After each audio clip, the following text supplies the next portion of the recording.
Those of you on a Tesla Roadster, I am looking at the bottom of a door. This spot right here, the tire kicks up, debris off the road, and it ends up on the bottom of the door, and it ends up in the door sill area where your jeans get dirty. There's ice. I've seen ice, leaves, rocks, pebbles, gunk, and it's always scratched up because of all the debris that gets in there. And then when you wash the car, you have to clean that area, and it looks like washing one of your tires or something. It's always dirty. What we've done is create a solution for this problem.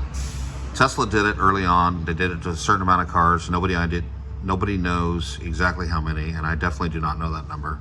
But I saw them on early cars, and I wondered if I could do something. I couldn't duplicate it at the time, which was 10 years ago, but now I've decided to do something about it. So this is what we have, and this is how I solved it. This is how easy these are to install.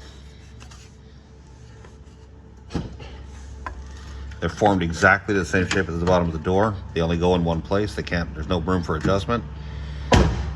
Okay, see how easy that was?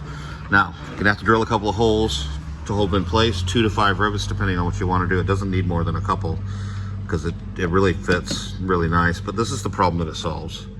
That 1-inch gap is now gone. That is a perfect seal along the bottom of the door, and that's what they look like. They're super high quality carbon fiber, and that seal was really difficult to source, but I now have the seal, so now I can sell these things to you and solve the problem with the goop and gunk in the bottom of your door, and it will also make your car quieter. Hope you like it. Thank you.